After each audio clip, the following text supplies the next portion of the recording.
excited now because Tiny Temper, the whole studio, there's an air of excitement in the studio today. He's best known for his music, but did you know he's also passionate about property design as well? Very passionate. His latest series of extraordinary extensions, he follows homeowners undertaking dream builds and renovations. So before we chat to him, let's take a look. Let's go! Whether it's epic and ambitious... It's like IKEA self-assembly on steroids, isn't it? Or small and perfectly formed. Ah, look at this. Wow! When you're injecting radical new designs. It's just demoralising and painful. Doubling the size. Don't you think it's a bit much, no? Or altering the very fabric of a home. Ooh. This has got to be how you do open plan. And gambling your life savings along the way. This is setting me back by just over $1 million. Is it all worth it? I'm kind of struggling to see how you're going to make this work. I can't believe this is our house. Oh, I'm in already. Me too. Yeah, you're hooked. Just now This is to right tell up us my more. street. Good, good. I like the play on words there. I like what you did. Nice, nice. Yeah. Coming from my day job. Tony, where did the idea of this originally come from? Great question. So, I guess for me personally, on my journey, I grew up in a council estate. So, as you can imagine, all of the flats were the same, all of the interiors were the same. And then after that, we moved to a semi-detached in Plumstead, which was a little bit different. When I started to make it in music, moved into an apartment in Canary Wharf, but as you can imagine, all the same. And then I bought my first property, which was Alexander McQueen's old house. So from the outside, it was a Victorian, but then when you went on the inside, he'd completely gutted out the whole thing. Wow. And that was the first time I was introduced to that concept, to the fact that you could even do something like that. Right. I think the producers of the show must have seen some of this stuff and they reached out during the pandemic, and that's how I ended up doing it. Right. I did a renovation about 15 years ago. It was a house, I bought it for £100,000 and I renovated it. But I found it such hard work and so stressful getting all the different people in. I spent about 30 grand on it, but I think I made £60,000. It is stressful, isn't it? It's really stressful. Do you take on the stress or do you enjoy that? So for me personally, you know, the way I'll do it, I'll get the contractors and I'll have like a project manager.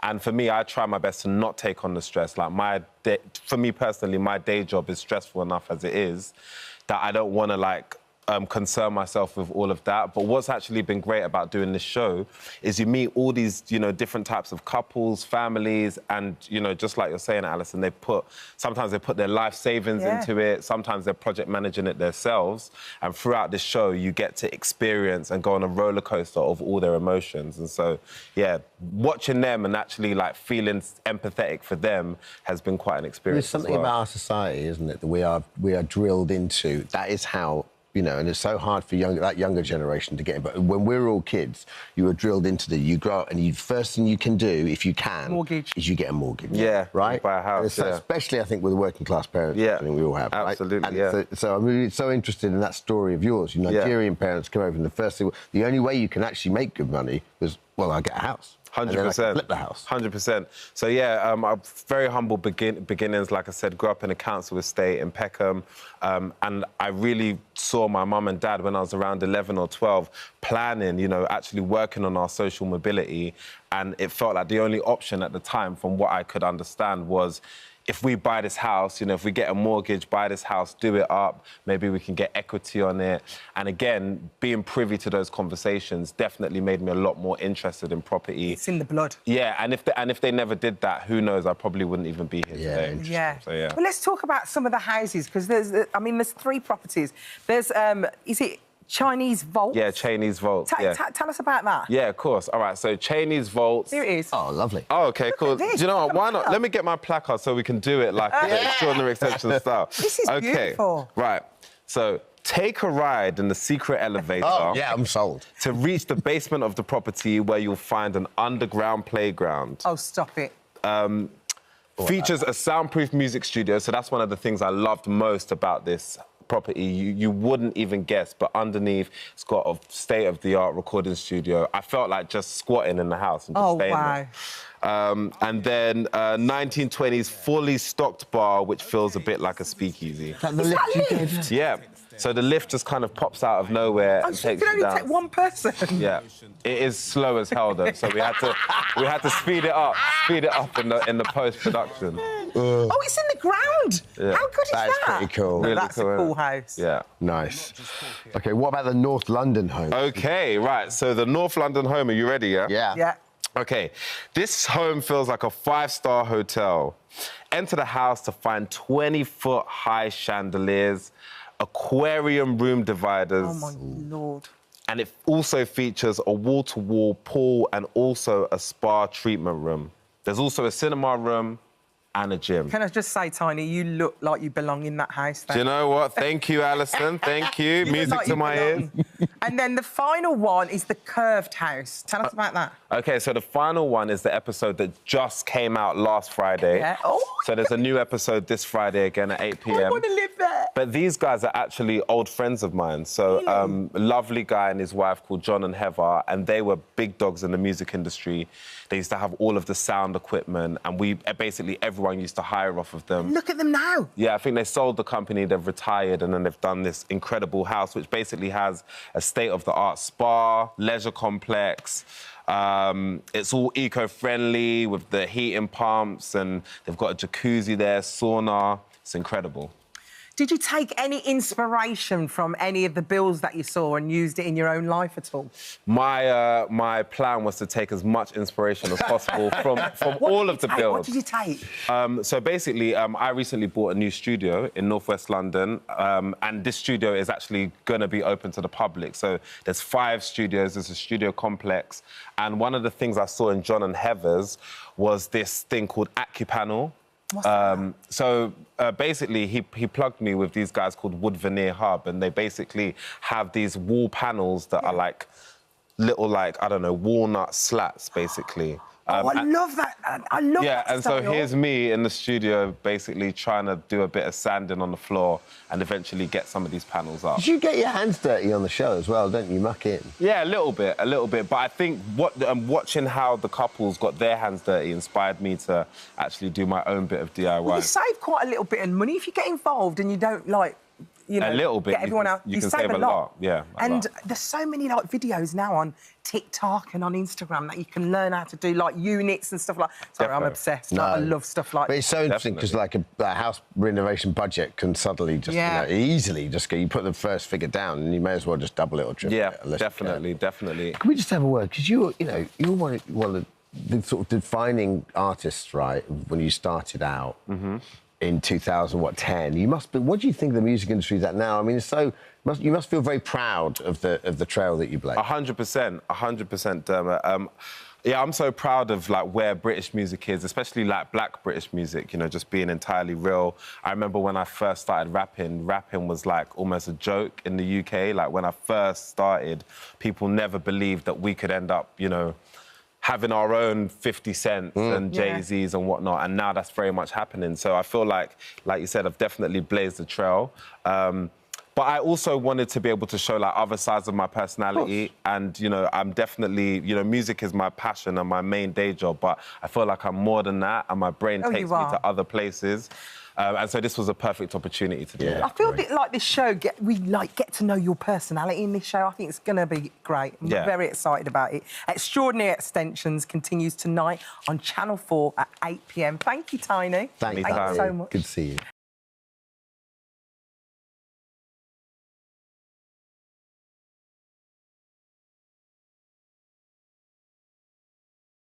The nation's keenest celebrity camper, Johnny Vegas, joins us now. Hiya, Johnny. Lovely to see you. I wanted to be in that fashion item. You should. Oh, such a Hi, I'm Johnny Vegas from St Helens, and the bright lights of London. I got confused and mistook a fire ruined home for my hotel. As I prized the planks off. Thankfully, the wardrobe survived, and happy with this ensemble together. Oh, it's Johnny Vegas, second series. Well done. Second series, I know. We thought, honestly, I thought we were done. It was midlife crisis turned into an accidental TV show. And then it was kind of the victim of its own success. It did so well, and it took over the farm, and the farm really needed to sort of get back to being a farm. So we suddenly we were right back at square one of... Why did you think you were done then? Because it was so popular. It was so popular, but for me, the journey of it had finished, and it was a joke with Bev about I want a helicopter, and I really was like, well, we're up now, we're running. Yeah. We're here. We couldn't expand because of planning permission. And then suddenly it was like looking for new land. I just couldn't help myself. It's like a sickness. After completing Patricia, you can't help yourself. And Stuart rang me and he went, if you're serious about an helicopter, I might have one. If you want to go and look at helicopters, you can't say to someone like me, if you want to go and look at helicopters. You know, the bag's already packed. I'm in the car, start the engine. Where'd the whole thing come from? Just take us back to the origins of the first series. The origins was I had a camper van that I used and I went away writing. Did you love it? It was really helpful. Loved it. Loved the lifestyle. It was great. Really appealed to me. My dad passed away and I found out he'd always wanted a camper van. Yeah. And I just at that stage in life, I'm going, do you know what? If not now, when? Yeah. That's all I can say is, my camper van got stolen, and I was like, if I'm going to replace it, almost in memory of my dad, but also naming it after Mum, I was like, I'm really going to do it instead. Then I got drunk, then I went online, and then I bought a Maltese bus. When I could have bought something in the UK, it would have... I mean, the story wouldn't be there and the romance. Brilliant. But it was... I bought something that we virtually had to rebuild from the chassis up. Yeah. But it wouldn't have been the journey. It was great. Yeah. And this thing of rescuing vehicles, it's lovely. Yeah. There's just stuff that was built in a time and an age, it can't be scrapped. You just can't let them go. And what can we expect from this second series, then? What have you got in it for us, Johnny? Because your stories... I've never known something... All these things to happen to one bloke. It's like... How's Patricia as well? Patricia's gorgeous. I got distracted because Oscar the helicopter became the new sort of... Patricia. A kind of star of the show. And he was at one end of the field and Patricia was at the other. And I did have a point of looking over and she was looking a little bit tilted and I could almost hear my mum going, oh, moved on, have you?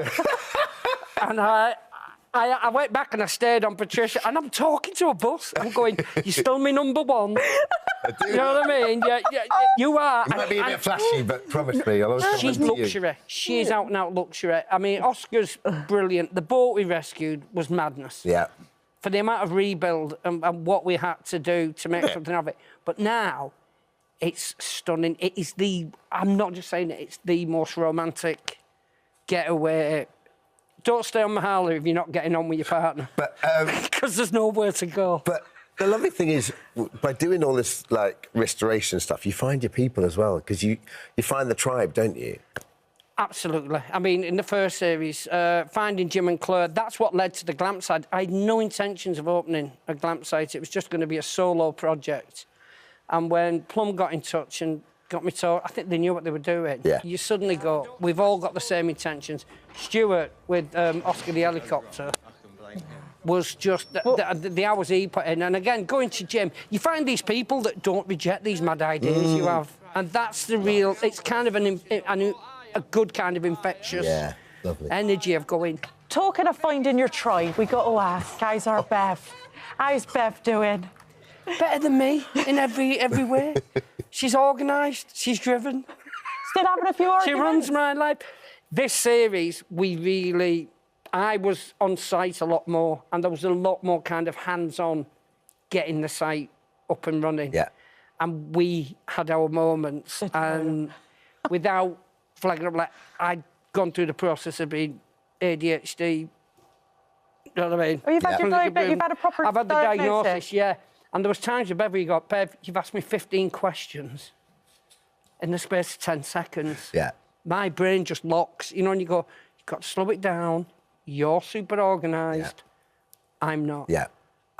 It takes me 3 days to decide between, you know, porridge or toast. Yeah. So how hard was it then to pick the site to relocate? I mean, was that... That was hard. Yeah. It was hard, and that was almost a giving up point. I guess because you invested in them. Well, we were so settled, and we loved where we were, and every time we found somewhere, there was just something that wasn't... You have to learn from certain... You know, from the experience of first time where you go, as much as my heart wants to say yes, we know that getting powered into here or doing, you know what I mean, that the practicalities do kick in.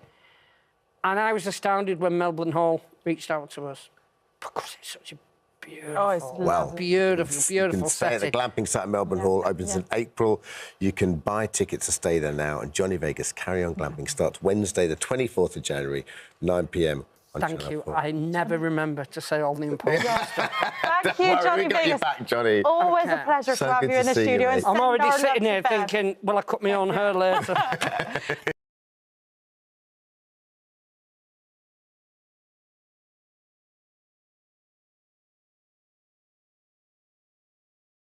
It was 78 miles an hour. Yeah, I'm sorry. Slow down, man. Always living in the fast lane. Congratulations on 8 series, and you're filming series 9 as well. That's still on hold. Just finished series 9, yeah. But who would have thought? 8, 9 series. So I think that's a real testament to the production team who make it, the writing of Daisy Coulomb, and I think we've had a fantastic team making this, and I think that's why it's so successful. And you. And the exec producers. And you. Those sort of people. The North Star. It takes us through all of the series. No, I think we just have a gallery of really likeable characters. I think Grantchester is one of those series where you get together as a family, your shoulders drop, and it's just lovely because I think you want to follow and you care about the characters so much that you invest in that hour on ITV 9 o'clock. When you start, like all those years ago, like the first or second series. All those years ago. I'd love to do all those years ago. It wasn't 30 years ago. Back in talkies. You just finished doing the video for... No, when you first started, do you have a good idea about the narrative arc as to where you were going, or had you any idea it would be as successful as it is? Oh, no, we were done by series 3. Right. That was it. We were done. And as I said before, you know, we were surrounded by great writers, be it Daisy Coulomb or John Jackson. And we just thought, right, that's over. And then Emma Kingsman-Lloyd, who's one of the reasons why it's such a success, the executive went, should we go again? Let's get a new energy and bring this fella in, Tom Brittany. And Tom came along and brought this hot shot, gorgeous, charismatic, talented, and brought this much-needed energy to the new series, and it just took off from there. So, Tom, you joined about season 4, didn't you? Yeah, season 4. As Reverend Will. Was it a bromance straight away? Instantly. But we had to do a chemistry test, you know, to test if we could get along, and so love at first sight? It was love at first sight. It was, because I went in and we just, you know, we had the scenes. There was a bit where I stood up in the audition and in the scene, and you just looked up at me.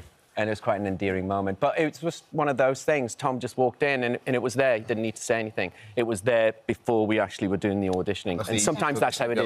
Yeah. Walked in, he said nothing, he walked in. That's right. I like him. He's great. He's really, really great.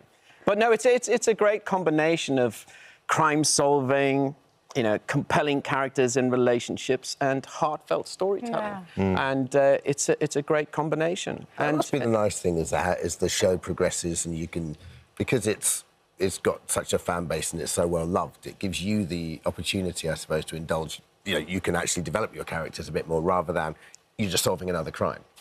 Yeah, I mean, for me, it was the first job I had that had an arc. You could go, you know, it carried on. It wasn't just one episode. And as I grew as an actor with it, and we got to have a part in the storylines and get to know our characters and go, well, should we do this series? And Will would probably do this, and you know, probably kill a man in the first episode on his bike. Kill him on your push bike then, or push bike? No, push bike. No, it's a motorbike. It was 78 miles an hour on a push bike. That Tour de France. Are you Bradley Wiggins? That's me, yeah. So he's going for a bit of an emotional time, your character, Tom. Yes, very. I mean, Will always has. I mean, I have to admit, he's been through a runner every single series, but this one in particular is just, it's probably the hardest thing that's happened to Will so far, and you really see whether he can pull himself back from what happens. Well, he's struggling with fatherhood, isn't he? He's got daddy issues, let's say. What happened with his dad then? Your character. What happened with his dad in your? Well, a lot. I mean, just briefly, he killed himself in Series 4. That was quite a traumatic thing. But he wasn't a very good father. And at the beginning of the series, Will is a stepfather. He's got a child on the way, and he's worried about being the father that he had and being a better role model than he had before. And the only person to save him from this pathway of destruction is obviously that endearing relationship. That's, I think, the drive of the show, is the person who can exonerate him, is us, because we know the good and bad within each other. And I think that engine really carries it through, you know. I love the fact you've probably got... You both get your hands dirty as well. I mean, Robson, how long have you been executive producing it for now? About 7 years. Right. But do you know what it is? I get up every morning and I get to work with my friends who just happen to be that tight-knit family for 4 or 5 months of the year. Yeah. And it's really, really beautiful. And in Series 9, sadly, Tom's storyline comes to an end and he had to leave. And that was probably one of the most challenging things I've ever done in my 40-year career. Oh, it was a really difficult day to say goodbye to this guy and everything we'd created in front of the lens. Even when we have scenes where we have to argue as characters, we will cry. Yeah. We will just be there going, no, Johnny and Will make up.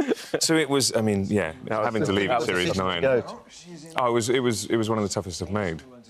I may regret it. I think probably no. It's because I get to hang out with my best mate every day and do a show that's just been. I love how well you've got. Yeah, it's a great hybrid, you know. Yeah, we go fishing together with Sam Fender, who can do that. My first fishing experience with Robson Green.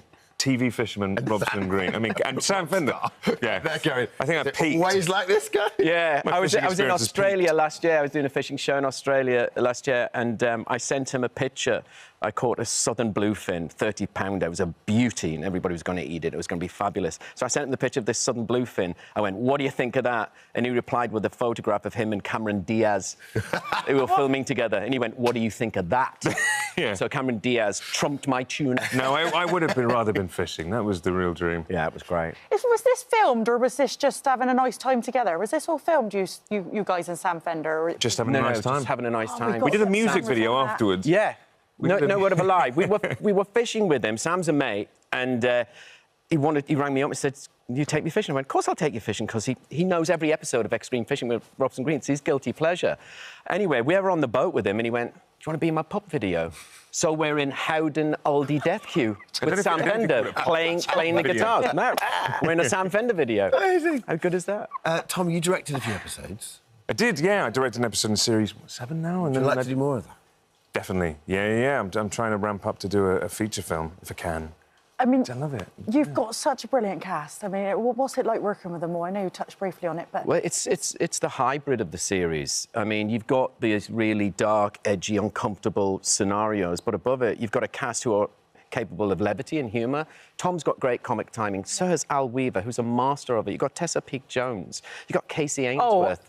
You know, Nick Brimble. I mean, and them together bring the warmth to it, so you've got this lovely balance that is a rarity, and I think that makes it event television, and I think that's why millions of people watch Grantchester all over the world. I've been working in Iceland, I've been working in New Zealand, Australia, recently South America in the Amazon rainforest, and they go, "Hey, I love your series." No way. Yeah, man. It's great. Yeah, it's crazy. What about you, Tom? Where have you travelled to and people have gone? America. I think America's the place where I'll get recognised the most. They love it over there. Yeah, it's a because they do. They love British crime shows that show how beautiful Cambridge is, and the murders. I mean, these villages that have just a really high rate of murder. My wife's Norwegian, and in Norway they have around Easter, they have a crime weekend. That's right. There is a name. They do great Scandi Noir over there. They're obsessed with British crime. Yeah. They love Grantchester. We do it well. We do it well, and again, I'm very proud of our show. I think it's unique in that way. Well, yeah, a 9 series, it's got to be, so brilliant.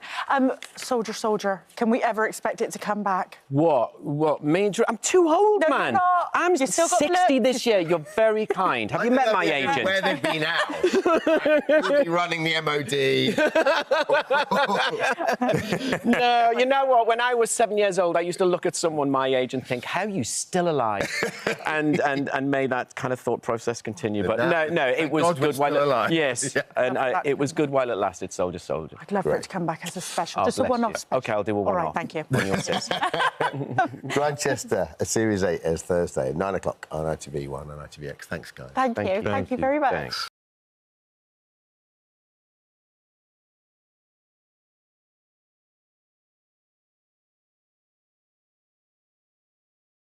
joining us now. That orange suit was a dream. It's unbelievable, isn't it? I was stopping traffic on the M1 afterwards. So 5th series, congratulations. It's crazy, isn't it? It's just, I can't believe it, like, that it's still happening, to be honest. You say this year's winner is the best, like, winner yet, is the best series yet, do you think? Possibly the best vocals we've even had the whole show. It's unbelievable.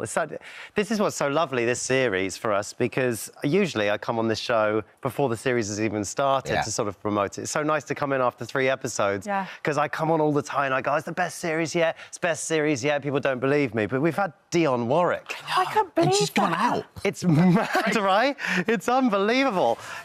She was so great. I mean, it was mad talking to someone who's such a legend, you know? You know when someone's such a legend, they don't rush. Yeah. You know? Like the way she walked on every day, she would walk so slowly to do her performance. She would just walk on. She knows she's a legend. But because you know? it's a guessing game, I don't think people are that hurt if they go out too early. No. It just is what it is. It's a win-win scenario, and it's like it's so joyous, you know, the whole thing. And if they go out first, then it's fine. You know, they have to do less work, and if they get through it, they get further through it, and they love that, you know. It's so great. Joe, are you good at the guess? Because, I mean, it's so strict behind the scenes. I did it behind the scenes there. You've got to wear jumpers saying, don't speak to me. Yeah. You'd never, ever know. Are you good at the guess? I'm terrible at guessing. Oh, yeah. I'm so happy that I am hosting it and not on the panel, because I'm so awful at it. And I should know, because I'm the closest. So, like, I should be able to... Sometimes I can sort of... even after they've done the performance, I can guess whether they're a smoker or not by how much they're breathing after that. But like, I can tell their fitness levels, but I can't tell who they are. It's really bad. Do you remember going back now when you pitched it and they sat down with you and were your initial thoughts, are you insane? Yeah. Yeah, I remember getting the call and they were like, look at the American version. It's on YouTube, and I looked at it, I was like, what is this madness? And what I love about this show is the first time everyone watched it, including myself, we all thought it was rubbish. You watch it that first time, you're like, what is this absolute rubbish? But I'm going to continue watching it and see who Lamppost is. Do you know what I mean? You can't stop watching it, and it's lovely for me. Having a child this year, or last year now, it's given me an entirely new perspective of why it's so special. Well, it's what the show's evolved into, isn't it? You must be doing something right, because look. We won. BAFTA winning Masked Singer, guys. BAFTA winning Masked Singer, take it up. We won a BAFTA last year for the Masked Singer. I was very, very proud of. The problem is you only get 4 BAFTAs. You're not allowed anymore. Someone on the stage you didn't quite know, and you're like, how have they got... Why are you taking one? The producers, rightly so. They've got 4 producers. They get the BAFTAs, and they didn't have enough left for me. Hey, what's that one? And I felt like I deserved one. So I took someone else who I know has got a BAFTA. I took it and I got it moulded, and this is plastic and it's got wood on the back. It's not a real BAFTA. Technically, it's forgery, so I think it's illegal. But it's just they've painted in the eye. They've painted it in. Usually, it's got a hole there. So that's in my downstairs bathroom, and people go, "Wow, you've got a BAFTA." I'm like, "Don't touch it." It's that valuable. Don't touch it. Can't. Don't touch it. Don't go anywhere near. Very fragile. More fragile than the originals. Yeah, it's very exciting. But like, in terms of costumes, they are... I mean, your costumes are incredible. Their costumes get better and better. It's mad. And from my perspective, I'm so close to them. I feel like I'm the only person who gets to experience how genuinely special they are. Because you can see them on screen and they're like elaborate and incredible and huge. But up close, like, the stitching is so incredible, and, like, the leather that it's made out of, and the feathers, and the sort of intricacy is so brilliant. And I love working on this show so much. And I think what's special about it is that every department loves working on it. Yeah. So, like, we love it, the panel really loves it. You get the feeling that, like, the costume department loves it because they just go all-out silliness and really fun. Producers love it because they have all these secrets which are really fun. And it's just like one big happy family, really. Right. We really love it. And I just feel like it's a real privilege to be involved, you know? Yeah, they're so talented. And just quickly, how's dad life? Oh, my God, it's great. I am having the best time. It's so ridiculous. And I don't know whether selfishly it is because I look at him and I see 50% of my own face, but I'm having an absolutely wonderful time. Have I got time to tell you about the present that Jonathan Ross... No? OK, there we go. Don't. Save it for next time. Sadly, not. Or the cufflinks made from your wife's breast milk. Sadly. Save it for next time. Get me in next week. Yeah, we will. Joel, always a pleasure to see you. Well done. Saturday, 7 Love you guys. ITV1, ITVX. Thanks, Joel. Thank you.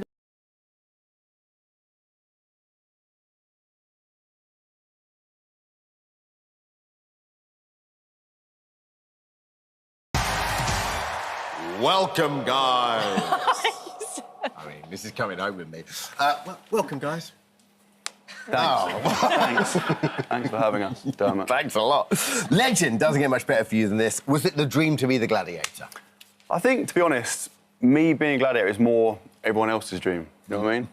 I think, like, the original show was great, but it was screaming out for... Right, oh my goodness. The man spread of the ledge. Correct. So you were always thought that you were a gladiator and they... I didn't think I was. It was a matter of time. You were born a gladiator? Inevitable series. Yes, very much so. I'd go as far as say Gladiators was created for me. Created for you. And then the others just kind of fill the... You're crying out for you. Right. I mean, you play your character very well, don't you? You are a legend, are you? I just am, yeah. It's just me. Okay. I'm just an all-round incredible guy. And how have the crowd reacted to you? Remarkably well, yeah. Okay, yeah. But no surprise. You're not surprised by that. Yeah, I mean, come on. It's always going to happen, wasn't it? Yeah. Well, how were you growing up? Did you watch the 90s version of the show? I did watch it, yeah. Who's your favourite? Can I say Wolf? A bit cliché, but Wolf, just, yeah. Not cliché, he was my favourite. We love a bit of Wolf, don't we? Just interesting, innit? Do you know what I mean? It's just a... Yeah, he was the one... Different. Different. He said very little, but we all couldn't wait for him to come on out. Yeah, exactly. How's the first show? Being on it was amazing, yeah. It was amazing. It was just nice for it to be out there, for people to get a chance to see that, and then also me as well, you know. Did you sit down and watch with your family, or did you stand outside in your garden as it went out, the traffic passed? It was like a statuette, yeah. Kind of stood there, and they kind of watched it and then kind of panned to me a bit as well, like, yeah. Fiore, now, your dad is a massive reason why you are a gladiator today. Can you tell us about that? Yeah, so my dad was a contender on the previous Gladiators. So I was like 7 years old. I remember it like it was yesterday. I was sat in the crowd watching him compete. And then from there, my dad, made gladiators in our household, basically. He made our garage into a climbing wall. He set up rings in the garage as well. So I was just swinging around on the sort of rings like a little monkey, really. But, it's felt like Gladiator's always been in our family. So to now be Fury, and now my dad's my biggest supporter, so it's pretty cool. Your story is incredible. Yeah. That's great. And you, was it rugby? I'm a professional rugby player. Being a gladiator, rugby obviously helps massively because some of the games are physical, heavy contact, so it's a dream for me, really. And Fury, how does it feel making history, being the only deaf gladiator they've had? It's pretty surreal. It warms my heart, really, and to have that opportunity and just try and be a good role model, I'm honoured, really, so... Brilliant. Yeah. What's the toughest challenge so far that you've faced in Gladiators? The Travelator? I think one of our new games, the Ring. So, as a rugby player, it's basically just one-on-one, full smash. Contender just has to survive, basically. Sounds like right up your street. Yeah, I absolutely love it. Some big hits, and it's a great game. Oh, it's done so well. Now, Viper, you have been compared to Wolf. How do you feel about that? OK. All right, then. Brother. Viper, meet us halfway, buddy. You enjoying the show? Yeah. Good buzz Saturday night, was it? You like the sort of baddie status vibes? Yeah. Viper-Rooney? OK. Viper-Rama? He's loving it. He told me, I know he does confide in me quite a lot, and I know, because he has a poster of me in his kitchen, so he'll regularly go and, kisses it, looks at it for, motivation, so I think he's had a great time, but more so spending time on the show with me, I think, has been a highlight for him. We're obviously sort of you guys are sort of new, it's a new generation. We're sort of working, I mean, it's pretty obvious to see who you know, the role, the sort of the baddie role that Viper's going with. Legend, would you say are you popular with the crowd? Are you casting yourself as a baddie, or are you? I'm very much just myself. I'm just a great all-rounder. And I think just a great guy. You're just a great guy. Yeah. It's hard for me because everyone has their strengths, but I'm good at everything. So it's hard sometimes to almost take a step back and try and. How do you do that? I'm still getting there. It's a daily challenge. But I'm getting better. Yeah. How did you get your confidence? You got so much confidence. It's not confidence, is it? If I say this stage is black, that's just a statement of fact, isn't it? It's just descriptive, isn't it? Do you know what I mean? Oh, right, OK, then. I'd like some of the confidence. And Fiona, what are the contestants, the contenders like? Are they... we're talking people like top of the game, I suppose, are they? They're pretty fit, yeah. They're up for a fight. Like, it's not just a little game here. Like, they're out there to absolutely come at us. So we've got to bring our A game and, like, hit harder, so... Great to chat. Thanks for coming. Glad to continue Saturday, 5:50 on BBC One and iPlayer. Thank you to all.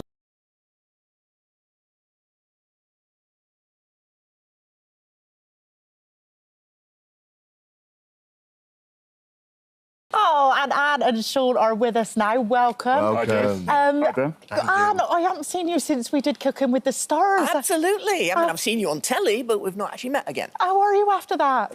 Traumatised. It was so funny. It was. You had a beautiful chef mind, didn't you? Oh, didn't I? Oh, yes. Is that Jean-Christophe? Jean-Christophe. Yeah. Well, he gave me a cookie of his book, Simply Novelli, so I get to see his face in my kitchen every morning. I just don't know how you concentrated. I just don't know. But less about Cooking with the Stars and more about the chase. What can we expect, Sean? What we can expect, as always, with Beat the Chasers, especially the celebrities, is exciting games, good banter. Bradley's on form, and it's going to be a really, really exciting series. So for people that know the chase but don't quite know Beat the Chasers, the idea is that like a punter comes in. Obviously, you have to be pretty gifted at the quiz game because they have to take on all of you. Not necessarily. Only if they answer 5 questions, they'll take on the Super Six, i.e. All of us. But I always say that as long as you're confident in your own ability and are not frightened to actually get a question wrong and don't suffer what we call the pass spiral, then you can really do well. Well, that's when you get a question wrong and you focus on the last question you got wrong instead of actually concentrating. When you go on those shows, it's so difficult. Yeah. Because you're kicking yourself, you didn't get it right. Yeah. Do you guys ever go in the pass spiral? We've worked on not doing that. You have to just throw it away and focus really hard on the next question. But especially when it's your living and and it's like tip of your tongue and you're like, God, I know that. Yes. That's quite a hard discipline for professional quiz. Well, we've been professional quizzes for a long time, and the worst thing we can do is get a question wrong. But as I say, we're always confident we're going to get the next one right. Yeah. Right. And on Friday's episode, we saw some very familiar faces. Who else can we expect to see? Show coming up, it's every Friday. So the one coming up, we have Gareth Malone, the choir chap, who, when we filmed, he had just done the coronation. So he talked a little bit about that. My jungle friend Grace Dent is coming on as well, isn't she? Apparently, yes, indeed. Yeah, yes. Cannot wait to see her. Well, excuse my ignorance, but is the Alexander Armstrong one, has that been out already? Yeah, that was on last Friday, and that was really exciting, actually. Xander was really, really unfortunate, actually. He was 6 seconds shy, and he could have won it, actually, so he was really, really good. But for me, this Friday, it's a question of meeting 3 celebs who I want to seek revenge from. That's Gareth, who was really, really good against me on the celeb chase, and the lovely Kirsty Gallagher and Rachel Riley. And Rachel, in particular, is the only celeb who's never lost. Ooh. So she's coming up this Friday. So we're not going to say what's going to happen, so please tune in. Wow. Sean, if you could go up against any celebrity, who would it be? I've been up against some really, really good celebrities. Jonathan Ross is very, very good. He's so clever. I'll tell you who's good, his brother Paul. He's an excellent quizzer. They're both the best? I'd say Paul is. Paul is really, really good. He really, really is good. But the sort of best celebrity quizzer on the circuit has got to be Sean Williams. Williams, is he? Yeah, he's really good. That Barry from EastEnders is actually He's so good, he actually takes part in the sort of British Quiz League sometimes. He's that good. He really is. What's it like working together? Because it's, you guys, I've done the celeb chase with you, Anne. It's absolutely terrifying. And good. That's the idea. You're right. But what I see is like this kind of sole focus, and you come down and you guys get in the zone, and then to watch you guys work and how you just rattle off these answers so impressively. How good are you collaborating? Because we really rate and respect each other, and we really get on really well. We spend a lot of time with each other anyway. Yeah. In fact, when we're doing something like Beat the Chasers, we've all got our own separate dressing rooms, but the crew have got used to the idea that if they want to find the Chasers, they've probably all congregated in one dressing room. And which dressing room? And they're quizzing. Usually it's Paul's. It's usually Paul's, because we're normally testing each other to sort of warm up before we actually go on. But as I say... you're like a sports team. Yeah, the six of us, we are really good friends, and we love and respect each other. But, when we're actually on the set, obviously there are chasers who are really lightning fast, Paul, Jenny and Mark. I mean, it's just a blink of an eye. And both Anne and myself in particular are just sort of there along for the ride. I'm the slowest. What are your skill set? What are your specialist subjects? If you're doing a pub quiz, you take yourself out of the professional game. OK, every Achilles has a heel. Yeah. My weakness is soaps. So, you could ask me... one time I was one question away from winning a Chase episode, and they asked me what colour's Marge Simpson's hair. Now, if you've never watched The Simpsons like I've never watched it, you're not going to know. You've never seen The Simpsons? No, never. That's really not a soap question, Sean. Well, soaps, whatever, animations, and... same thing. Same thing to me. Soaps and animations. I got such a backlash from social media. You should be sacked, you're rubbish, and... But if questions are only easy if you know the answer. Yeah. We all get those backlashes, we all just ignore them. Yeah. Well, you're hugely popular and you must get stopped in the street a lot. Man, I love it. You're hugely popular. You must get stopped in the street all the time. Like, how do you handle the fame, Anne? If I'm in a hurry, then I'm kind of looking at the ground all the time, like, don't talk to me, don't talk to me. But, by and large, if I'm in the supermarket or something, I'm OK with it, If someone comes up... Whereas I'll always stop. I'll always stop and take photographs, or sometimes even send photographs to mothers, grandmothers. Sean, you're because so for bad, me... They're like, we've got to go now. I'll always stop. Because for me, I'm always grateful for the fact that the public make me famous, and it's my way of saying thank you. We were going to ask that, because, the Chase is just hugely successful internationally. So where have you touched down on, and you've been kind of a bit surprised by the I go to New Zealand on a regular basis, and I remember I was there in last summer, and one of the greatest compliments they played me was that a news item was that, well, Elton John and Ed Sheeran had come to New Zealand, but the biggest star who's reached these shores is the Dark Destroyer, Sean Wallace. Easy. And you know what, honestly, I just wanted to cry. Because the show in New Zealand is a staple diet. They show the British show twice a day in New Zealand, and in any given week, about a third of the population watches it. Wow. So really, I can't walk down the street in Auckland without being mobbed. I've only ever been there once, but it was brilliant. Best of luck with it. Beat the Chasers continues this Friday, 19th of Jan, ITV1, 9 o'clock. Thank you. So good to see you. You've got to come on and serve you. Oh, I'll be terrible. No, you wouldn't. You're still getting over the last time, okay? No, you'd be good. You'd be good.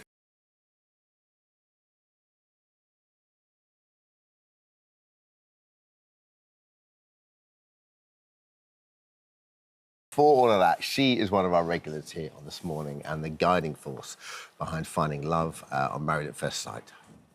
But today, Mel Schilling is here to share a different chapter in her life. Yes, in a shocking turn last month, Mel received the devastating news that she had colon cancer requiring emergency treatment to have a tumour removed. Yeah, but after successful operation and incredible recovery, Mel has returned to work just 20 days after surgery, and she joins us now alongside Dr. Nick. Well, good morning, Superwoman. How are you doing? Good morning, you too. It's a very different interview for us today, isn't it? Yeah, very. I've got to say, you look incredible. Thank you. You look absolutely stunning. It's hard to believe you've been through everything that you've been through. I remember back in December, I remember looking at your post and I was thinking, this post doesn't look right for Mel. And then I read it and I just could not believe the news, especially at that time of year. How did you find out, Mel? What were the signs? Well, you know what? I think I was ignoring the signs for such a long time. And, of course, this is not unusual. Definitely my energy had dropped, but I was having such incredible gut pain, literally doubled over and shouting in pain. And I stopped going to the toilet just stopped. But I was doing all this international travel. You know what it's like flying to Australia, the jet lag. And I found that in September and October, I had to do a quick flight back to London a couple of times with only, you know, a couple of days to recover. I wasn't sleeping. And my whole digestive system just stopped. And I just put it down to the travel. So you knew when you were in giving relationship advice, when I last saw you, were you in pain then? No, but I was starting to feel low energy. Right. So that was one of the first signs, which I ignored. You know, in my mind, I thought, I've had a very busy year. I've just got to get through to December. Yeah. You know, I've got work lined up and then I can rest. And little did I know I was going to have more than a rest. We all think like that, don't we? Like when you're really you go through a busy period, you just think, well, I'll just get through this bit, and then and then was your thinking that okay, when I get through this bit, then the body will kind of heal itself, and you know, I just need a little bit of time doing nothing in the sun or whatever, and it'll be fine. Yeah. So what happened then? Well, my body had other ideas. Yeah. You know, so they do. Absolutely. I did see a GP in Australia. I was between two very long filming days and I thought, this is unbearable. I need to speak to a doctor. And the doctor said, look, it's constipation. Take this tablet or whatever it was and you'll be fine. Of course, it didn't work. So then I flew back here to the UK and things became a lot more serious. I couldn't hold even water down. I was vomiting and everything was completely shut down. Yeah. And so I went to a gastroenterologist and very quickly, even just in talking to me before he'd even done any scans, he could pinpoint, you know, the signs that things weren't right.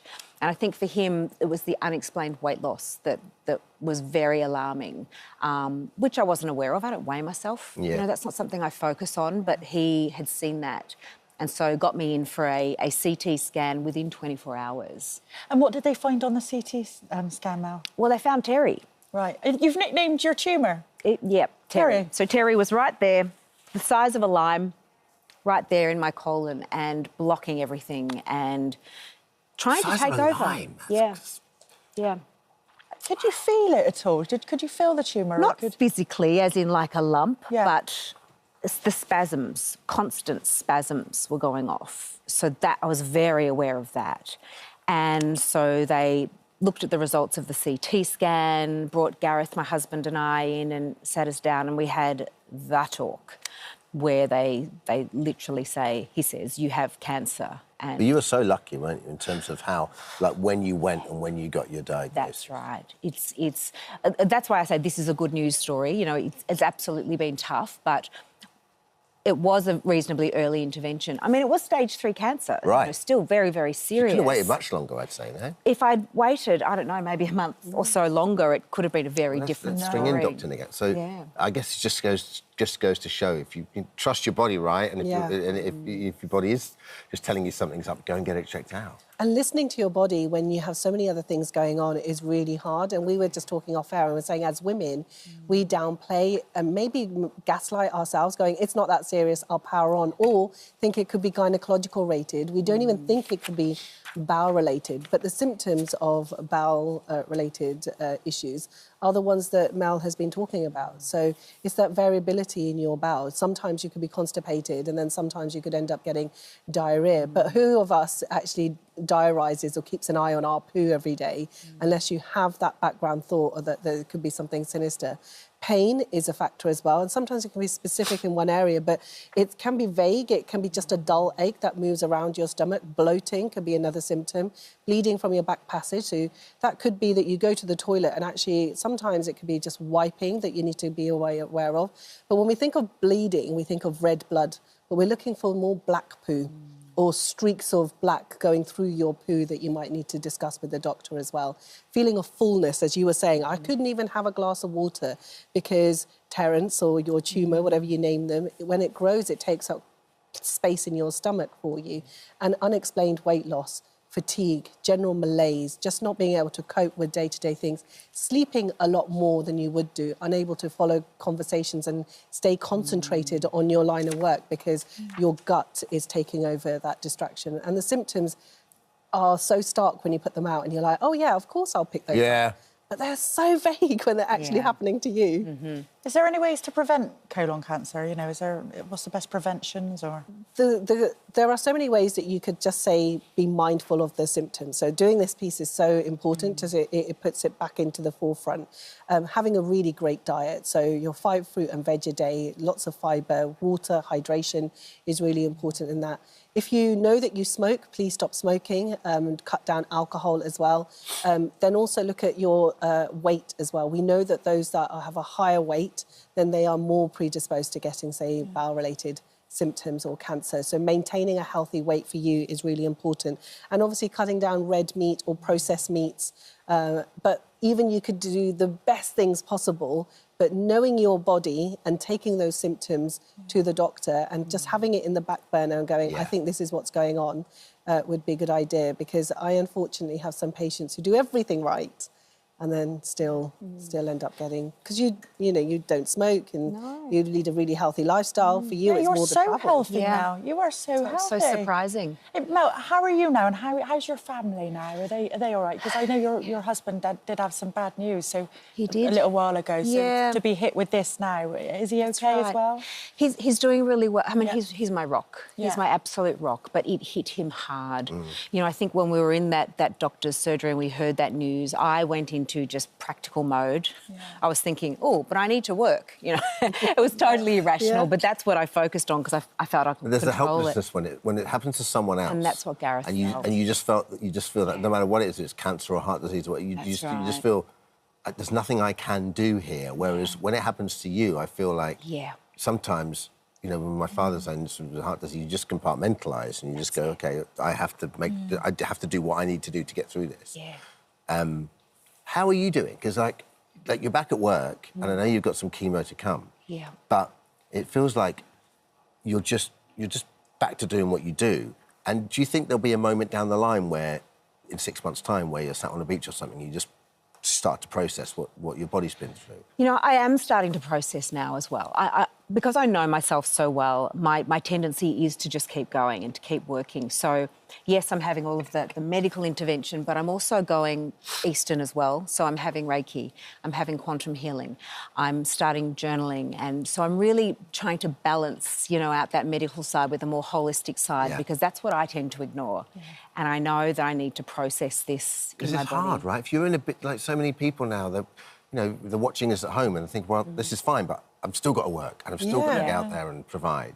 So how do you manage that, living with this sort of thing, whilst also, you know, keeping up a really busy lifestyle? Like, as a doctor, what would you say to someone? Well, I always say to people that being aware is the first thing, and doing holistic things is great as well, talking to other people, so it's not just all contained up here. Knowing your risk factors are really great. We know that, as the data so far shows, that getting colon cancer, bowel cancer does happen in the older generation. I'm not saying that's only just the case as well. If you have a history, family history of polyps, or you've got a familial history that your doctor should know about, that would be really good as well. Keep an eye on if you know that actually your weight could be a contributing factor, going back to the healthy factors. If you know that smoking, then try and see if you can cut down on smoking as well. And we do know that those that have Lynch syndrome or familial polyps within their family, they can also be affected as well. I think preparation is one of the biggest key, because you said, how can you manage all of this? It's awareness, it's bringing that awareness, knowing your family history quite well as well, and going early. That's you did that. And going with a symptom diary, going, I know my body, my bowels have changed, I've had unexplained weight loss, I might have had some black poo as well. This is the symptoms that I'm getting, because you went feeling that you were constipated possibly, and it's the travel that's affecting you. And I always say to my patients, if you don't get the answer the first time, keep going back. Keep asking. Keep asking. Yeah. We are lucky we do have a test now.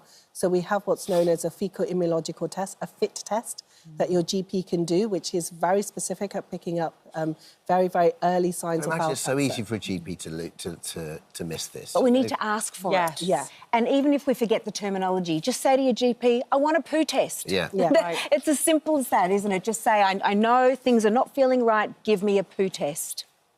Oh, thank you. Mel, thank you. It's so lovely to see you, and it's lovely to see you looking absolutely smoking hot. All right. Thank you, guys. As always, for your insight. Brilliant.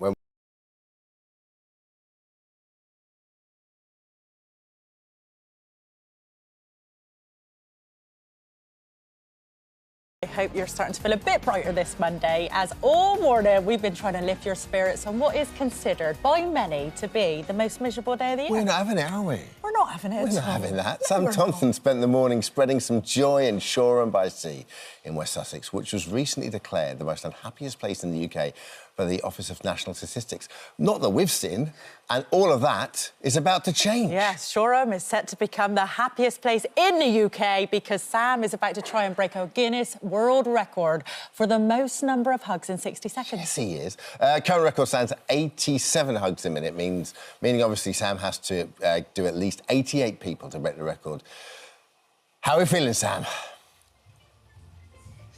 Well, Dermot, yes, I'm still here at Shoreham by Sea. I'm here with a very attractive crowd, actually, and they're obviously here for Sam's... Yes, they are. Now, the aim of the game, as I'm sure you're aware, is to beat the world record set for the amount of hugs in 1 minute, and that is set at... 87! Yes, it is. The crowd are amazing. And how many hugs per second is that? 1.46! Yes, it is. I actually had them... They had to tell me that because I forgot. I'm not very good at remembering stuff. Are we feeling confident? Yes! Yes, we are. And Shoreham's not unhappy. No, it's great. Great place to live. Why do we love living here? Sunny, beach. Yeah, we got the drums. We like the drums. We love the drums. They're great. Look, she's bouncing. She's bopping. I'm dancing, but this is great. Let's just dance into it. Come on. Are we happy? Are we happy? We're happy in Shoreham. Yay! We love Shoreham. We love Shoreham by the sea. Home of the Wellington By the sea. And yes. why do we love Shoreham so much? Because we have the lovely sea, the lovely downs, and the lovely people. Yes, yes. I've got to say, you've all been so lovely to me whilst I've been here. I love your hat so much. That is beautiful. Can I wear it? Possibly, I'm freezing. Absolutely. Yeah, you can have it. Do you want Thank you very much. Oh my God, you're moving your ears. How are you doing that? Wow. Legendary. I can't even feel my nose. Do you love Shoreham? Yes, I do. Of course you do. Who doesn't? Are we feeling confident? Yes, we are. And nothing inspires confidence than having an official Guinness World Record adjudicator here. Hello, Joanne. How are you? Oh, I'm very good today, thank you. Yes. How are you? I'm nervous. Yep. I'm going to be honest. You've watched us Yep. practice. What are your thoughts? I think the technique is getting better every time, and you're in with a good shot at getting this Guinness World Records title. Oh, that makes me so happy. Thank you so much, Joanne. And what do I need to do to actually complete it, though? I need to actually know what are the parameters here? All right, so some of the key guidelines that you must remember for this official world record attempt is make contact with everyone's torso. If you do not, the hug will not count. Wow. And give them an embrace. That's about it. Speed is your friend here. The word embrace is so lovely. Joanne, thank you so much. Oh, God, I'm really nervous. We're about to do it now. I'm about to get set. OK. Right, Joanne. I'm not just stripping, I promise you. This is, I'm getting my T-shirt. Here we go, everybody! OK. Whoa! Right. Joanne. You can do it. Count me in. This is an official Guinness World Records attempt for the most hugs given in a minute. The record to beat is 87. Are you ready, Sam? Yes. Are you ready? On my mark. 3, 2, 1, go!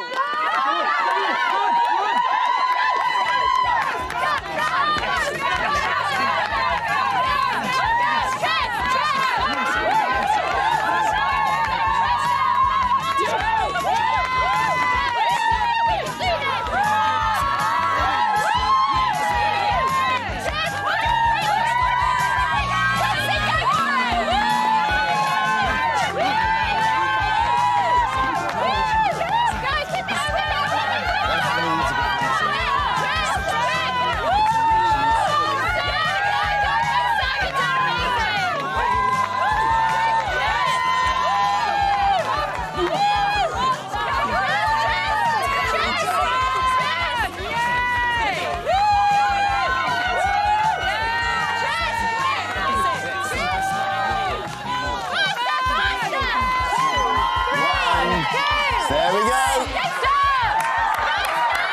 Good job, Sam. Sam! Sam! Can you hear us, Sam?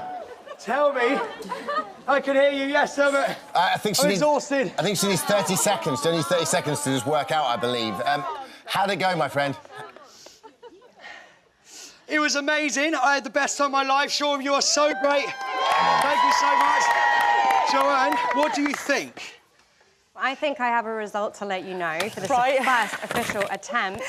You were very close to setting the record. However, you did break one of the most important rules, Sam. What? Unfortunately, you were moving down the line. No! You must stay in position, so you will have to have a second attempt. Would I have broken it? You have not broken the record, no. Would I have? You could have. Oh, come on, Sean! Round two. Round two. This is an official attempt. Are you ready, Sam? I'm ready. Are you ready? Yes! 3, 2, 1, go! Yes, this is it. No.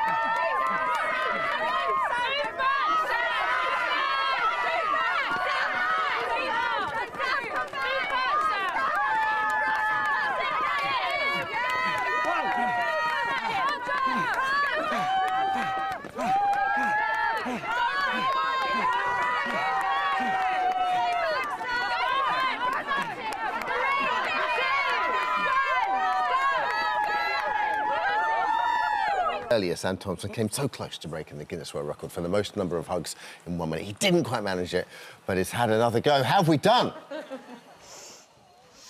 Dermot, my man, just before I ask you, we've had another go. And I just want to say to everybody here, it's been unbelievable. Thank you so much. If we don't get it, I love you anyway. Well, I'm sure. Joanne, here we go. Tell us whether we... I'm so out of breath. Tell us whether we've managed it or not. It is such a fast-paced record to evaluate, so thank you for giving me a little bit of time there. I had to review some video evidence just to double-check the counts.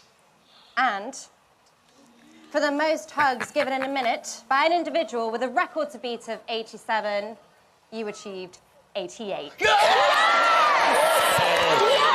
Well done, Sam. Yes, well done. Well done, Sean.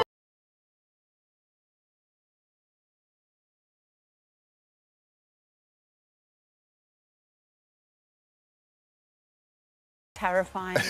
I'm telling you, it's terrifying. And I'm clumsy at the best of times. Yeah. They had a nice roast dinner on set yesterday, and I'm walking back to my little dressing room, and I fell over with my roast dinner, just on those steps going up to the dressing rooms. My partner's going mad. He keeps holding me up, and that's not on the ice. You looked fabulous last night. Oh, well, everyone Yeah, I was did. there. We were talking. I mean, in the makeup Marcus room. and his team and Tracy, you know, they're just fantastic, aren't they? Yeah, the makeup, the hair, the Yeah. sequins. You just look so fabulous. I was going to say, was there any hesitation when they asked you to do it? I was a bit fearful, you know. I'm kind of, I used to be, you know, I never used to care. Now I'm a bit 50 and fearful, you know what I mean? As you get older, you do get more frightened of things, and you don't bounce up so quick. But then I thought, you know, I'm going to get a new challenge. I'm going to conquer my fears, try and get the chutzpah back I used to, try and get a skater's bum, lose a bit of weight. You know, what's not to like? Well, last night there were 6 people that skated off, and then next week there will be another 6 people that skate off. They were the competition is so fierce, and everyone really stepped up last night. I was watching it. And I just thought everyone is really... I mean, Ryan Thomas doing those spins, and Amber, those extensions, and Roxy, everyone was fantastic. Did it spur your... Hatton. I thought he was great. Well, he's come a long way, hasn't he? You know, he's never, ever took to the ice before in his life. And it is totally different, isn't it? Boxing to being on the ice. And he's very good with his feet naturally, but not on ice. He's funny. But you know what's interesting about the ice? You have falls when you least expect it. Right. And it's not only a physical thing, it's a mental thing. So when I fall and I put my shoulder out the other week and I've done my wrist and stuff, it's getting the confidence that when I come to those steps where I had the fall of trying not to, you know, freak out when I'm coming to it. You're so right, though. Because, I mean, I don't ice skate much, but my wife's Norwegian, so she was born and brought up ice skating, so she skates really well. So every now and again we'll go with our little fella, and, you know, I can get on the ice, but you're right, you think, oh, this is going quite well. I'm having a good time. No, I'm not. Bang. I just did the other day, the beginning of my routine. It's just like 2 steps forward, the beginning of my routine. And I was trying so hard, my weight from forward, I was like, bang. I was like, this is not... When you go down, there's no soft landings on it. The ice is unforgiving. Stephen Lustig-Webb, he had to actually pull out of the competition. Did that knock everybody's confidence a little bit? Because he did have a little bit of a nasty fall, didn't he? He did. Did he break his leg or something? Well, I watched... He sent me a video of the fall, and it didn't look too bad. I've done falls pretty much like that myself, and then he sent me a photo of the foot, and his foot was there and his ankle was there. It was horrendous. But, you know... It's the chance you take, isn't it, when you're doing it? And it's thrilling. When you get it and you start gliding, it's the most gorgeous feeling. So what's the hardest thing about, you know, you've been singing, dancing, you've been West End, you know you've got to put a shift in, you know you need to keep fit when you're out there, right? And you're a grafter. So you're not scared of any of that. So what's the biggest gear change for you? What's the hardest thing you've had to do since you started doing this? Being hormonal and dancing on knives. That is it. Kind of coming into the menopause and dancing on knives, it's terrifying. And also, I've spent years faking it from the waist up. I was never a great dancer, but I could make really nice shapes. But you can't do that on the ice. You're not? You can't. You can make a nice shape, but if your feet are like... not doing very good at the bottom, you know, you're in trouble. Claire, I got to ask. I mean, goodness. And you were gliding. You look beautiful there, actually. You look lovely. He's very patient, Colin. What is your partner like? He's lovely. Colin is so patient and kind. And he really is, you know, he's kind of... He's relentless, though. He doesn't give me a minute. I can't be, you know, I can't be running out. Even when I want to shoot the toilet, he's looking at me like you're lying. A bit. Claire, I just don't know how you're fitting it all in because you're doing Corrie full-time. That's incredible. You're on the ice as well. You're training with the ice. How are you fitting it all in your routine? I just said to Dermot, I mean, we've known each other for 30-odd years, haven't we? I'm just grateful to be working. Because this business, it's feast or famine, isn't it? And then suddenly to be in Corrie and doing dancing on ice, I'm just counting my blessings, and you do what you got to do. Logistically, how is it working there? Are you doing, like, have you taken any time off Corrie, or are you up there and then you... I'll tell you what I'm doing today. I'm with you now. Yeah. I'm going up to Bovingdon to do my skating, 2 hours training. I'm getting on a train, going up to Manchester, and I'm in every scene of the day tomorrow. In Corrie, and then come back. And then back down. I love it, though. And has your little boy been to watch you? What does he think about it? He's coming on Saturday. Is he? Sunday, isn't it? He's coming on Sunday to see me. He's 9. Oh, look, he's so cute. How old's your little fella? He's 5. 5, oh, he's lovely. Oh, I know. God bless him. He's so proud of me. Oh. So how are you feeling ahead of today? Ahead of this weekend, rather? I'm like, scared. how prepped are you? I've done as much as I can, but... Would you rather have done it the other way around? Would you rather have gone this Sunday? No, I was glad I stood and watched last night. Yeah. Because I don't know if you ever get that feeling when you wake up of a morning and you think, oh, don't make me do it. I want to get back under the covers. Yeah, pity your stomach stuff, isn't it? And I woke up yesterday and I thought, oh, I feel all right, I'm going in. But then I still got nervous. But I was glad I had a week just to watch and sort it out. But then, if I do get through, it gives me less time to work on the next routine. So it was kind of double-edged sword.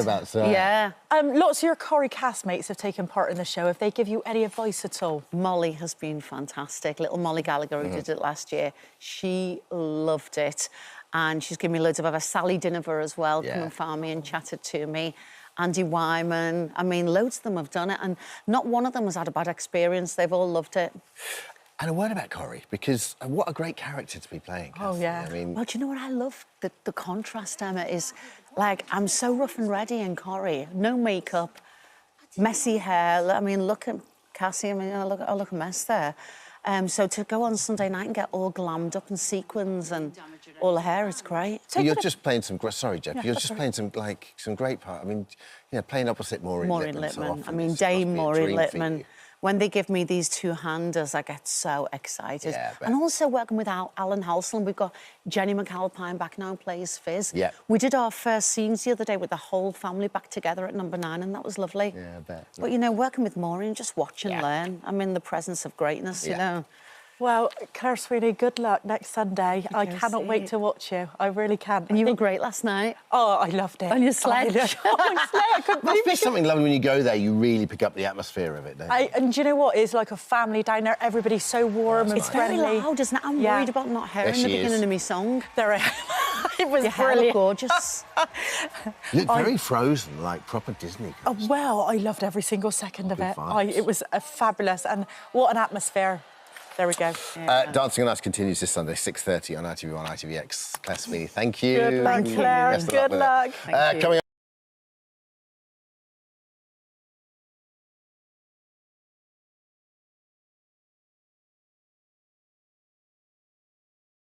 Dear Warwick is out. No, stop. What? No, but can I explain why? Because Dermot, this is a guessing game, Yeah. and we all just literally, she opened her mouth and we all went, still more.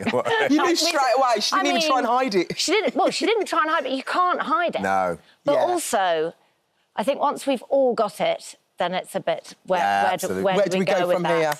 here? What I didn't know, though, is that last year you made history with the most amount of correct guesses. It's very impressive. It also came as an absolutely enormous shock to me. I was doing the chat about this morning, and with the research chat, and he said, "Yeah, because you've had the most guesses." I said, "No, I think you might have to go and recheck that." And he said, "No, it's actually true. I did a little victory loop around my kitchen." What's your tactics? You just, as soon as you hear like the cadence of a voice or whatever it is, you just go. I think what it is, you're looking at absolutely everything, because the clues, if I said you, they'd start making all the clues next week to fit you. Yeah. And then you go into this circle. So I always think, almost kind of ignore the signs that are really obvious and go for kind of the little tiny clue. I'm always changing my guesses, which sometimes is a bad thing, because with Zoe Ball, for example, I guessed her the first week and then started guessing other people. It was, in fact, her. Yeah. So, but the joy for me isn't in guessing correctly. The joy for me is when they unmask and I don't know who it is. I love that, and I go, no, I do know who they are when they've taken off the mask, but I don't know who it's going to be. Yeah. I agree. I mean, there is a clip out there, which I can't believe it, to be honest with you, where someone is revealed and you literally lose it. From this series? Yeah, from this series. Oh, You no, absolutely, I cried. it's a preview, and you absolutely lose it. I have no idea who this person is. But let's have a look at the clip. We don't reveal who it is, but have a look at this.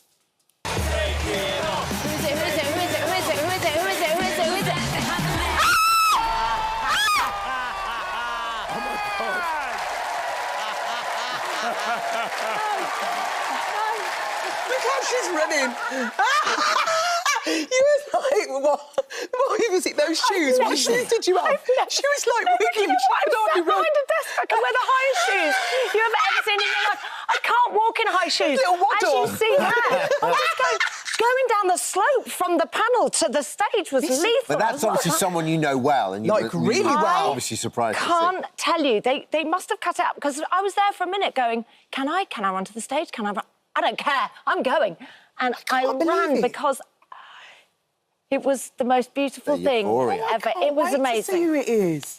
Davina, what do you think the success of the show's down to? Like, it's so it's one of those shows that you sit down, it spans generations, and kids love it. Even though half the time the kids have no idea who they're watching, it doesn't matter. Sometimes they say the big thing is it a boy or a girl? Yeah. I've heard like toddlers kind of go, or mums and dads going, do you think it's a boy or a girl? So they're in the guessing game. Yeah. And then when it comes off, they don't know who it is, but they go, it's a boy. Yeah. They guessed right, you know. So it's as simple as that. But I mean, I know generations watch it together. Yeah. And Saturday night TV is about that. Absolutely. The generations being able to come together and it's a boy! Yeah. And it is such a strong panel. Can I just also say the costumes? So when they said, oh, here's Chicken Caesar, I was imagining a sort of a wrap in some kind of, like, you know, tortilla. Yeah. But out came like a chicken with a Caesar thing on. I was like, I laughed so hard. So it's daft, isn't it? He's got a nice really voice silly. as well, Alexander, hasn't he? He's He's got great. a lovely voice. He's really good. Dermot, would you ever do it? I don't know.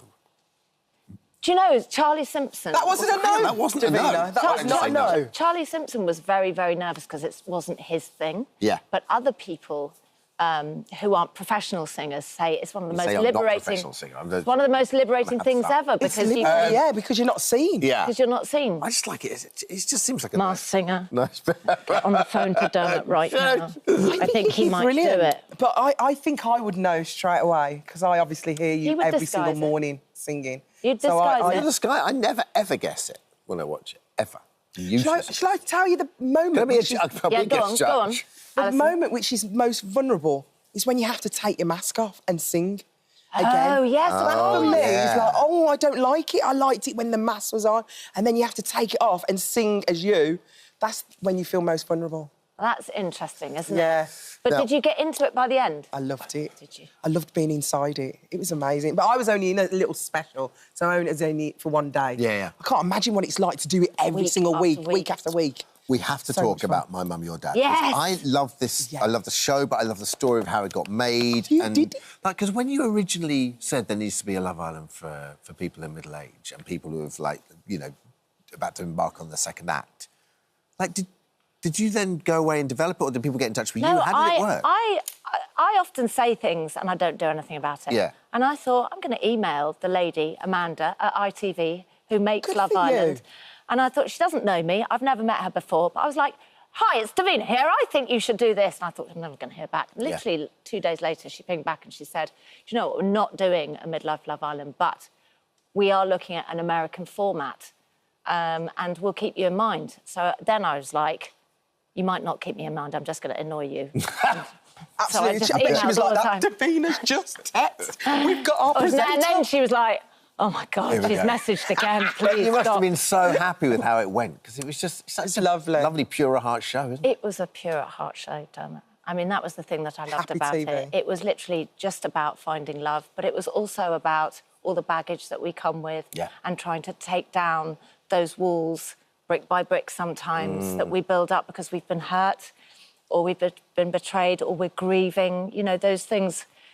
I mean, Roger was like... How much children love their parents as well. well. I mean, and that's so heartwarming because I think when you look at teenagers nowadays or people in their early 20s, often on television, they're portrayed in a very sort of single-minded way. And actually, there are lots of different things, but when you look at how much they love their parents, it is the most endearing, sweet thing, and how invested they are with their parents actually being happy later in life because, in a way, it frees them up a little bit. Yeah. You know, there was one girl who said, I want to go and live my life, but I don't want to leave my mum. She needs me. She's worried. Oh, Davina. Big, isn't it? Davina, we have got a little bit of a surprise for you because obviously we sent Roger and Janie on a few romantic weekends away and they went to check out the Christmas market in Edinburgh and they've been sightseeing in Switzerland. Oh, they're not here, but today they're in sunny Barbados, actually. Stop it. Living their best life. Morning, guys. Morning. You guys. Good morning. Good morning, Alison, Dermot, Davina. Hi, Davina. You look fantastic, you two. You having a lovely time? We are having the best time, aren't we, Roger? And I feel really fantastic, yes. Can I just say, always looking tip-top, but the both of you, such style icons. Congratulations for not letting the side down there. We do try. Yeah. Well, It's he all my doesn't. own stuff. Is there anything you want to say to Davina about your love and anything? Well, basically, Davina, I've had to put up with this for about 7 months, and I blame you. But no, being serious, it has been the best time of my life, without question, so thank you. And you two... And if I could just add, it is... Sorry, it's changed my life completely. Well, we can see Beyond that you're in Barbados. anything I imagined. As the new presenters of this morning. We love it. We love having you on board. I'm trying not to look too smug. Thank you, Roger, Janie. Oh, we look forward to seeing you when you come back. Lots of love. For anybody... Yes. Yes, definitely. OK. Lovely to speak to you. Bye, Davina. Love you. Dermot, Alison. Are they there doing stuff for us, or are they Yes. just there? Yeah, they're doing stuff for lovely. us. Oh, that's good to know. Can I just quickly say something for anybody that didn't see the show? The thing was that Roger's wife passed away a year before, and his daughter wanted to say, look, we're giving you permission to look again. And on the first day or the second day, he said, I don't think I'm ready. He was looking at everybody. And on the third day, I've got goosebumps, Janie walked in and you saw his little face and he was like, wow. And it was so heartwarming and lovely because I felt like hope. Yeah. I felt like hope started for Roger just then, and then they came together and it was beautiful. Thank you. So for coming if you in. want that, go to my stories on Instagram. We will. And go and get your family to apply for you. If you want that, it's on Insta now. Thank you. And the Masked Singer continues tomorrow night, 7 o'clock on ITV and ITVX. Thank you, Davina. We are